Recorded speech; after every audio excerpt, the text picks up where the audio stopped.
Assalamualaikum warahmatullahi wabarakatuh. Apa kabar kalian? Semoga kalian baik-baik saja dan tetap diberikan kesehatan oleh Allah Subhanahu wa taala. Bantu channel kami dengan cara subscribe dan tekan tombol lonceng kalian. Terima kasih. Semoga kisah ini bermanfaat.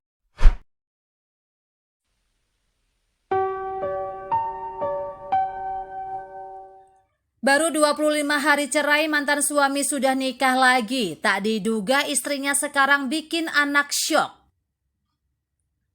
Dikutip dari tribunsumsel.com, ketika kuliah aku mulai menjalin cinta dengan mantan suamiku. Ketika lulus aku memilih untuk langsung bekerja, sedangkan dia memilih melanjutkan studinya ke jenjang yang lebih tinggi. Ketika dia sedang menjalani studinya, ayahnya mengalami sakit parah.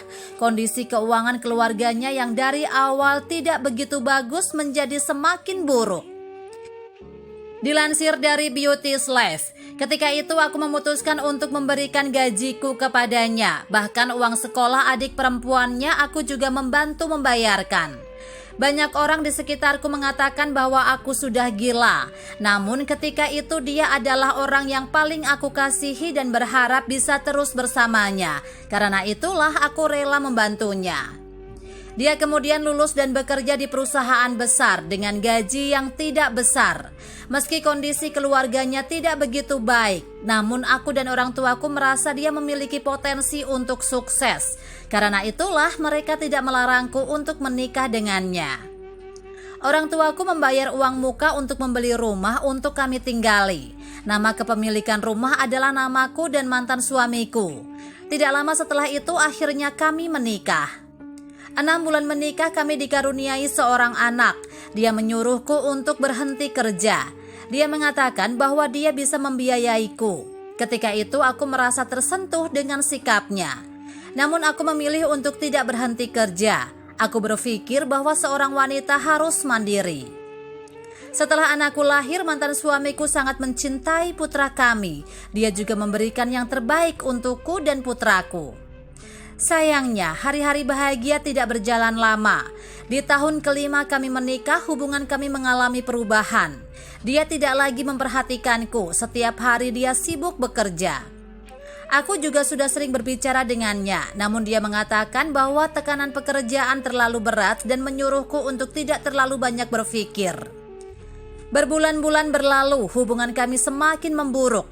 Hal ini membuatku cemas. Aku mulai marah dengannya dan membuatnya lama-kelamaan tidak bisa bersabar lagi. Dia mengatakan bahwa aku berubah dan aku menjadi tidak masuk akal dan neurotik, cemas, merasa tidak aman dan depresi. Akhirnya dia mengatakan ingin bercerai dan sudah tidak ada perasaan kepadaku. Kepribadian kami juga sudah tidak cocok lagi. Perasaan kami lama-kelamaan mulai memudar, yang tersisa hanyalah tanggung jawab. Aku pun menangis semalaman, tidak pernah terfikirkan olehku hal ini bisa terjadi. Aku bahkan curiga dia menikahiku karena aku baik kepadanya dan ia tidak ingin mengecewakanku. Ya, karena sudah tidak ada perasaan, buat apa dipaksakan? Dia mengatakan rumah kami menjadi milikku, deposit mobil berikan padanya agar ia bisa membeli sebuah rumah kecil untuknya tinggal. Aku tidak ingin bertengkar karena masalah ini dan aku setuju dengan keputusannya. Setelah bercerai aku merasa beruntung karena aku tidak berhenti bekerja sebelumnya. Jika tidak, bagaimana aku bisa hidup? Yang tidak terfikirkan olehku lagi adalah sudah banyak yang tahu berita mengenai perceraianku ini. Aku tidak tahu dari mana datangnya kabar itu, namun aku juga tak peduli.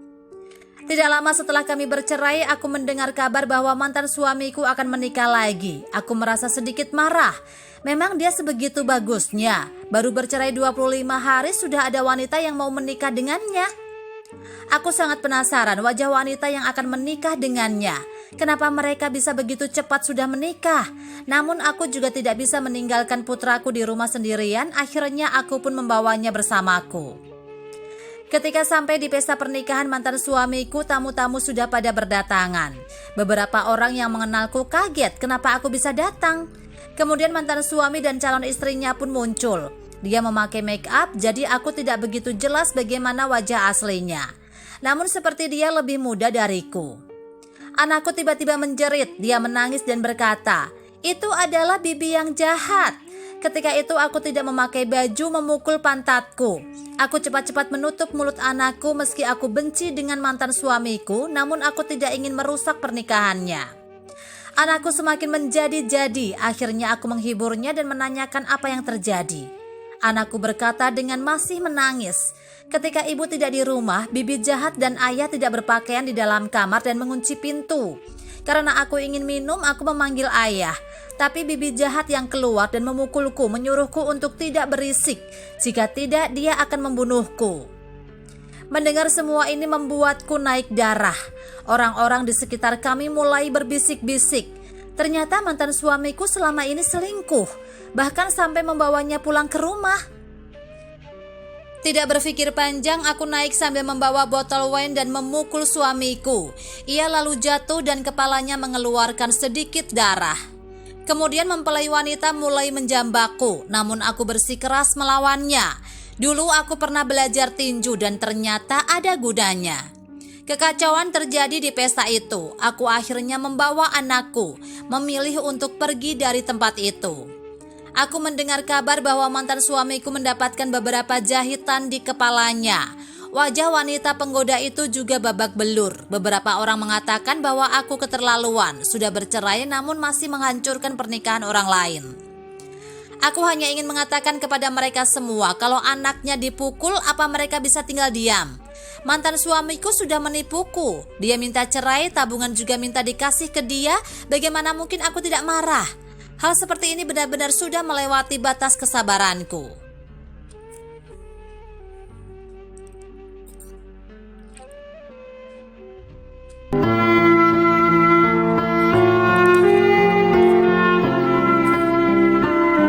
Assalamualaikum warahmatullahi wabarakatuh. Apa kabar kalian? Semoga kalian baik-baik saja dan tetap diberikan kesehatan oleh Allah Subhanahu wa taala. Bantu channel kami dengan cara subscribe dan tekan tombol lonceng kalian. Terima kasih. Semoga kisah ini bermanfaat.